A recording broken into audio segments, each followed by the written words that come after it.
Olá pessoal, tudo bem? Então agora a gente vai falar sobre outro tipo de falha, que é a falha por fluência. Ela acontece quando o material está sujeito a uma tensão agora constante por um intervalo de tempo muito longo a altas temperaturas. Né?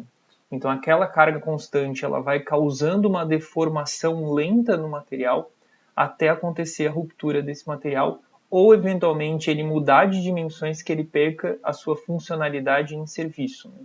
Então a fluência é a deformação permanente que depende do tempo, né, em materiais submetidos a uma carga constante, diferente da fadiga, que é uma carga cíclica. Né? Então aqui tu tem uma tensão constante a elevadas temperaturas. É importante salientar que os metais, né, essa elevada temperatura significa temperaturas acima de 40% da temperatura de fusão do material. Então são temperaturas relativamente altas. Né? Então o material que tem uma temperatura de fusão elevada ele vai ser menos sensível à fratura sob fluência.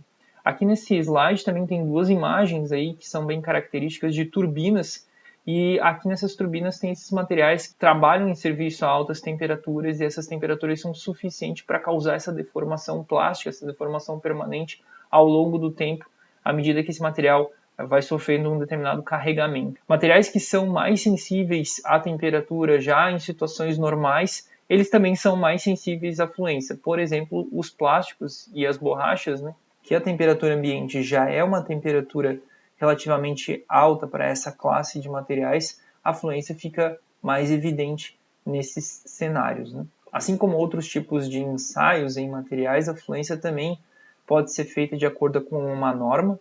Então, um ensaio basicamente consiste na obtenção de um corpo de prova padronizado conforme a norma, e é colocado um carregamento constante nesse material, então a gente coloca uma carga constante sobre esse material e submete ele a alta temperatura.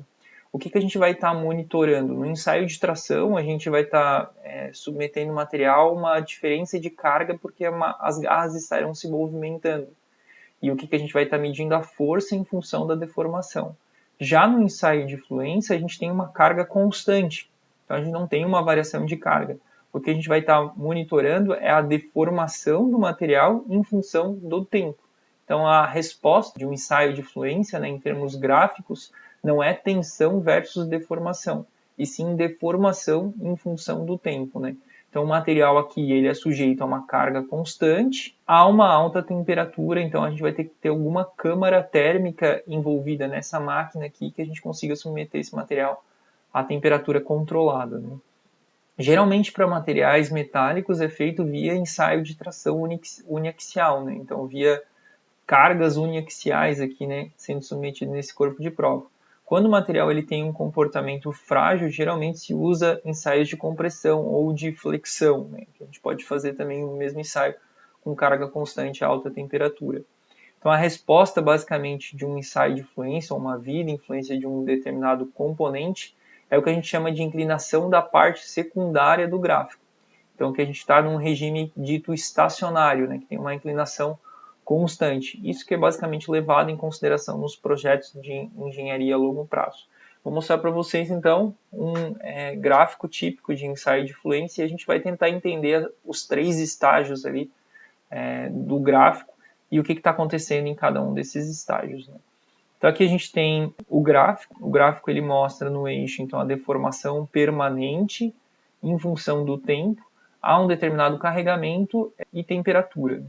O gráfico ele tem três estágios bem distintos. O primeiro estágio é essa deformação primária, depois a gente tem o estágio secundário, que a gente tem uma taxa de deformação quase constante, e por último a gente tem um estágio terciário aqui, né? Então geralmente em projetos a gente vai levar em consideração, a gente vai estudar qual que é a taxa, qual que é a inclinação dessa reta no estágio secundário, qual que é a velocidade que o material está conseguindo se deformar em função do tempo, né? Está sendo deformado em função do tempo.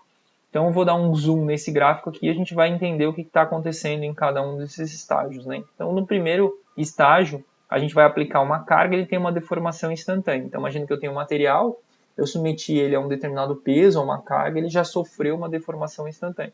Quanto maior a carga que eu submeti, maior vai ser essa deformação instantânea que ele vai sofrer logo de cara. À medida que eu vou deixando mais tempo, né, essa deformação ela vai aumentando, só que a gente consegue observar que a taxa de deformação ela vai caindo, ou seja, né, a inclinação da reta aqui ela vai diminuindo. Ela tem uma taxa alta de deformação no início, depois essa taxa de deformação ela aqui vai diminuindo. Isso está acontecendo porque o material está sofrendo um encruamento, né? Então, à medida que a gente vai deformando plasticamente o material, as discordâncias elas vão se movimentando e vão gerando novas discordâncias que vão barrando o movimento delas. Então, há um emaranhamento de discordâncias próximo ao contorno de grão que impede uma deformação plástica ou que restringe uma deformação plástica, né? Então, a deformação plástica aqui, a deformação permanente, ela vai sendo restrita pela essa movimentação, esse acréscimo de discordâncias no material. Aí a gente vai entrar num estágio secundário, né? No estágio secundário, o que está acontecendo? Esse excesso de discordâncias no material, ele causou uma energia acumulada lá dentro desse material. E essa energia acumulada, junto com a temperatura, elas são a força motriz para o processo de recozimento. O recozimento basicamente é a recuperação, recristalização e crescimento de grão. Então, devido a esse acúmulo de discordâncias e a temperatura que o material está submetido, ele vai começar um processo de recuperação. E se a gente alcançar a temperatura de recristalização durante o serviço, né, se essa peça está acima da temperatura de recristalização, já vai começar a acontecer a recristalização no material. Caso contrário, a gente vai ter só a etapa de recuperação. Então aqui a gente tem um equilíbrio entre o encruamento que está acontecendo no material e o alívio de tensões, que é a recuperação, e a recristalização, caso a temperatura seja elevada o suficiente para alcançar a temperatura de recristalização desse determinado material.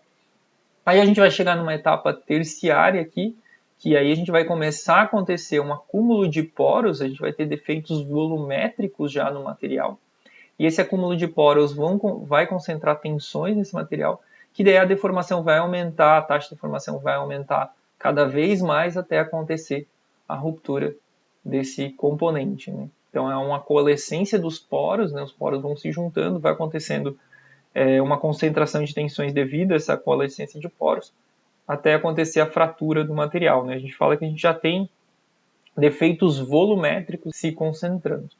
Então aqui um outro slide que mostra um esquema do que está acontecendo em termos microestruturais no corpo de prova em cada um dos estágios, né? Então o estágio 1 aqui, o estágio 2 e o estágio 3. Então no estágio 1 aqui o corpo de prova ele sofre uma deformação instantânea devido a essa carga. Aí à medida que a gente vai deixando mais tempo, essa deformação ela vai aumentando, só que a taxa de deformação vai diminuindo, né, devido a esse encruamento. Depois, no estágio 2, há um equilíbrio aqui entre o encruamento, o alívio de tensões, que seria a recuperação e a cristalização. Daí começa a acontecer uma coalescência, formação de poros e união desses poros, coalescência desses poros, até a gente entrar no estágio 3, que essa coalescência de poros faz com que a gente aumente a taxa de deformação até acontecer a ruptura. Esse estágio aqui é bem semelhante ao que a gente vê numa fratura dúctil de um material, né? Então, os poros eles vão se formando, se unindo até acontecer a ruptura do material, né? Então, aqui encruamento, a precipitação de poros, né? Então, começa a formação de poros aqui no material em um determinado estágio, depois de um determinado tempo. E daí há a formação de microtrincas devido a essa coalescência de microporos e a instabilidade dessas microtrincas até o crescimento delas e a fratura do material. O mais importante em um projeto de engenharia é ver essa inclinação dessa reta. Quanto mais inclinado para cima essa reta, mais rápido o material vai sofrer modificações dimensionais devido a essa deformação permanente e também mais rápido vai acontecer a fratura do componente. Quanto menor essa inclinação, mais estável é esse equilíbrio entre deformação e recuperação e recristalização, mais longa vai ser essa vida em influência do componente, né? Então, entrando um pouquinho mais em detalhes nesse mecanismo de coalescência de poros, né? Na literatura há diferentes teorias que justificam isso, e a gente vai tentar entender o que está acontecendo aqui para também entender quais são os métodos que a gente tem de aumentar a vida e influência de um determinado componente, né? Então, há uma teoria que basicamente envolve a difusão, que é a movimentação dos átomos no interior dos grãos, que é que é uma difusão volumétrica, né? Então, nesse caso aqui, os átomos eles se movimentam da região lateral do grão para a lateral superior do grão, em contraponto às lacunas, né, que são as ausências, posições atômicas, ausências de átomos, né, elas se movimentam no sentido oposto. Então aqui a gente vai acontecendo um acúmulo de lacunas no contorno de grão devido a essa difusão dos átomos da lateral do grão para o topo do grão. Esse acúmulo de lacunas aqui vai causando uma coalescência ou uma formação de um determinado poro, né? E existe também alguma teoria que envolve difusão nos contornos de grão. Difusão nos contornos de grão é que o contorno de grão ele acaba sendo a via de difusão dos átomos e a coalescência das lacunas, né? Então, as lacunas elas se movimentam em sentido oposto aos átomos. Então, se o material está sofrendo a carga nesse sentido aqui, né, nesse sentido trativo aqui, os átomos eles vão se movimentar para os topos dos grãos, enquanto as lacunas elas vão se movimentar para as extremidades laterais dos grãos. E daí a gente começa a uma formação de poros aqui no contorno de grão. Então, um mecanismo aqui de difusão no interior de grão. Então, as lacunas se movimentam em forma a produzir um aumento do comprimento dos grãos ao longo da direção da aplicação das tensões. Então, aqui nesse caso, né, então elas vão se movimentar nesse sentido aqui, o grão vai alongando nesse sentido aqui. Né? Então, as lacunas estão nesse sentido, os grãos vão se alongando nesse sentido. Assim, as lacunas se movem do topo do grão para a base, e da base dos grãos para as regiões laterais do grão. Então, como a gente viu no esquema anterior. Os contornos perpendiculares à direção da aplicação da tensão de tração são distendidos, então são alongados, e funcionam como fonte de lacunas. Os contornos paralelos à direção de aplicação da tensão da tração funcionam como sumidouros de lacuna. A variação do comprimento do grão é proporcional ao fluxo de lacunas. Então aqui a gente tem os contornos que vão ser os locais que os átomos vão se difundir, e aqui vão ser os contornos que vão ser os sumidouros de lacuna, que seriam os paralelos à aplicação da tensão, e que vai começar então a coalescer os poros devido a esse acúmulo de lacunas. Já Cobo aqui, né, propôs um segundo mecanismo que supõe a difusão através dos contornos de grão, né, ao invés de volume do material. Essa difusão resulta no escorregamento dos contornos de grão, que possibilita também o alongamento do grão na direção da aplicação da tensão de tração. Aqui tem umas imagens que mostram, né, essa coalescência de lacunas próximo ao contorno de grão, e essa coalescência aqui ela vai causando uma deformação permanente mais rápida no material, e que daí à medida que isso vai se juntando com outros contornos de grão, vai formando uma trinca, essa trinca vai se propagar e vai acontecer o rompimento do material em serviço. Aí. Existem alguns fatores, né, externos que vão influenciar na vida em fadiga do componente. Basicamente, os dois fatores que têm uma influência mais alta é o efeito da carga que é colocado sobre aquele material e da temperatura, né? Então, à medida que a gente coloca mais carga no material, né, então é uma carga maior, aqui nesse gráfico ele estaria mostrando uma tensão maior, né?